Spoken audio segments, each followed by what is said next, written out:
Bonjour, bonjour à tous encore. Alors il est 7h14, on est le 31 aujourd'hui et nous allons continuer notre lecture autour de la Bible. Alors j'espère que vous êtes bénis par rapport à tout ce que vous écoutez.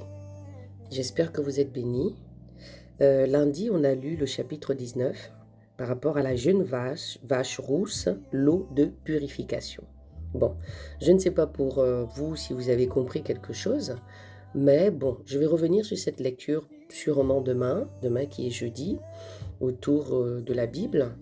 Euh, et on va se laisser guider, comme ça vous pourriez être éventuellement sur Facebook, voilà, en live. Donc n'hésitez pas de vous abonner. À ce moment-là, vous verrez un petit peu tout ce qui se passe. Alors, nous allons continuer la lecture dans le chapitre 20. Et dans mon livre, c'est marqué la mort de Marie. Donc nous allons le lire ensemble. Mais je vais d'abord, merci Seigneur encore pour ce moment. Merci mon Dieu, mon roi, pour ton amour et ta fidélité. Merci Seigneur de nous fortifier et de fortifier celle ou celui qui va écouter cette lecture ce matin. Et que toute la gloire et l'honneur t'appartiennent, Seigneur, dans le nom de Jésus. Merci de fortifier chacun. Merci, Seigneur, de ôter le voile. Merci, Seigneur, encore, Papa, de renouveler l'intelligence et que chaque personne prenne conscience, Papa, de cette lecture, de toi, de ton nom, de ta mort, de ta résurrection et ce que tu peux apporter à ce que nous sommes. Nous sommes en tant qu'hommes. Je bénis ton nom encore pour la respiration de ce matin. Parce qu'il y en a beaucoup qui sont réveillés à cause de toi, mais qui ne sont pas conscients que c'est toi qui donnes le souffle de vie, et que toi tu es la vie, et que tu es le chemin de vie, et que tu es la résurrection, tu es la vie, tu es la résurrection. Que toute la gloire t'appartienne, dans le nom de Jésus. Amen, amen, amen. Alors, je lis la Bible, j'espère que la musique n'est pas trop forte. Alors, mort de Marie. On est dans le chapitre 20. Or, toute l'assemblée des enfants d'Israël arriva dans le désert. Pardon. Or, toute l'assemblée des enfants d'Israël arriva dans le désert de Tin au premier mois et le peuple s'arrêta à Kadès. Marie mourra là et y fut ensevelie. Murmure du peuple à cause du manque d'eau. Il n'y avait point d'eau pour l'assemblée, et ils se soulevèrent contre Moïse et comme contre Aaron. Et le peuple contesta contre Moïse, et ils lui dirent : Pourquoi ne sommes-nous pas morts quand nos frères moururent devant Yahweh? Et pourquoi avez-vous fait venir l'assemblée de Yahweh dans ce désert pour que nous y mourions, nous et notre bétail? Et pourquoi nous avez-vous fait monter hors d'Égypte pour nous emmener dans ce méchant lieu qui n'est pas un lieu où l'on puisse s'aimer, ni un lieu pour des figuiers, ni pour des vignes, ni pour des grenadiers, et sans eau pour boire? Alors Moïse et Aaron se retirèrent de devant l'assemblée à l'entrée de la tente d'assignation, et ils tombèrent sur leur face. Et la gloire de Yahweh apparut. Alléluia. Incrédulité de Moïse. Bon, d'abord j'ai envie de m'arrêter sur les murmures du peuple à cause du manque d'eau. Si vous écoutez bien la lecture, vous voyez que ce peuple, à chaque fois qu'il y avait quelque chose qu'il ne maîtrisait pas, il se permettait à chaque fois de lever la voix comme ça pour pouvoir critiquer, pour pouvoir murmurer. Ils parlaient à Moïse et à Aaron, mais ce qu'ils avaient oublié, c'est que tout ce qu'ils étaient en train de faire, c'était à Dieu qu'ils étaient en train de le faire. Ils ne le faisaient pas forcément à Moïse et à Aaron, mais ils le faisaient à Dieu. Et donc, on retourne encore sur un schéma qui est répétitif, un schéma, si vous avez bien écouté la lecture, vous voyez que c'est déjà du déjà vu. Donc, on continue toujours, et comme je disais dans l'une des réflexions déjà que j'ai pu avoir par rapport au livre, on se rend compte un peu de la nature de l'homme. Il est pour un temps, tout va bien, et quand ça ne va plus, il revient toujours à murmurer. Et ça, c'est un peu la marche de l'homme avec le Seigneur. C'est le manque de confiance, c'est le manque de foi, je ne sais pas comment appeler ça, mais nous tous, nous sommes concernés. Et je souhaiterais que vous preniez conscience aussi de ça, parce que notre nature est assez particulière. Bon, je continue la lecture dans le verset 7. Incrédulité de Moïse et Aaron à Mériba.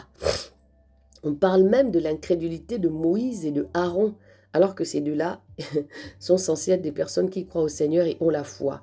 Vous voyez que même les hommes de Dieu, ils ont cette incrédulité, même les hommes de Dieu, parce qu'ils sont d'abord humains avant autre chose.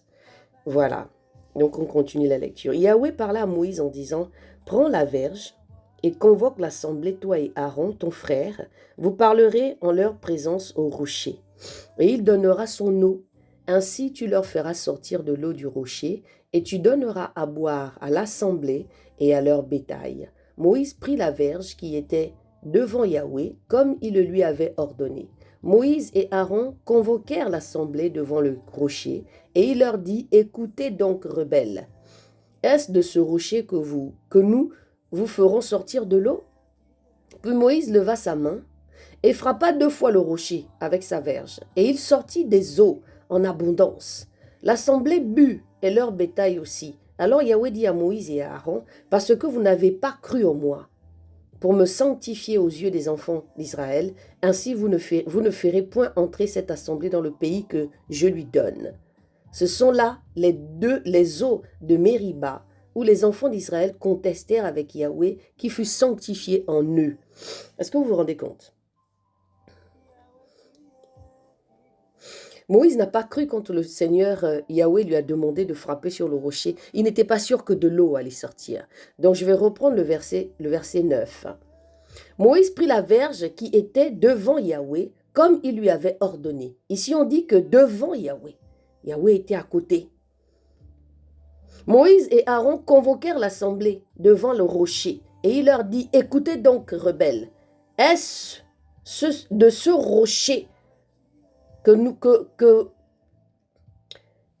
vous ferons sortir de l'eau ?» Puis Moïse leva sa main et frappa 2 fois le rocher avec sa verge, et il en sortit des eaux en abondance. L'assemblée but, et leur bétail aussi. Alors Yahweh dit à Moïse et à Aaron, « Parce que vous n'avez pas cru en moi pour me sanctifier aux yeux des enfants d'Israël, ainsi vous ne ferez point entrer cette assemblée dans le pays que je lui donne. » Ce sont là les eaux de Mériba, où les enfants d'Israël contestèrent avec Yahweh qui fut sanctifié en eux. À cause de ces mots que Moïse a dit, à cause du manque de confiance parce qu'il n'était pas sûr que l'eau allait sortir, eh bien le Seigneur fait en sorte qu'il ne rentre pas dans la ville qu'il avait promis au peuple, dont notamment Canaan, où coule le lait et le miel. Parce que Moïse et Aaron ont douté de ce rocher qui était en face d'eux.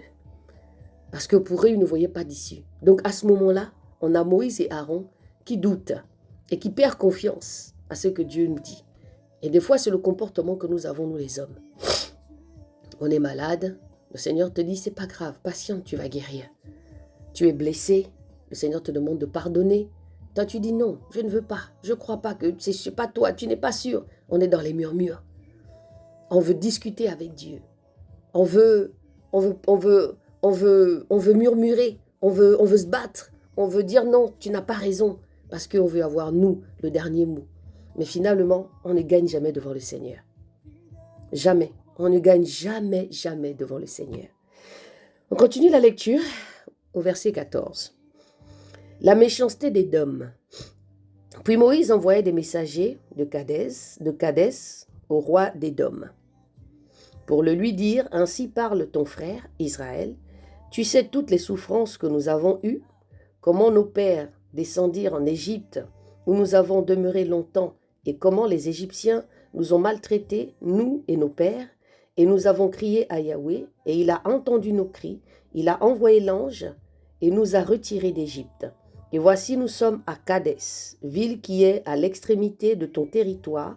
Je te prie, laisse-nous passer par ton pays.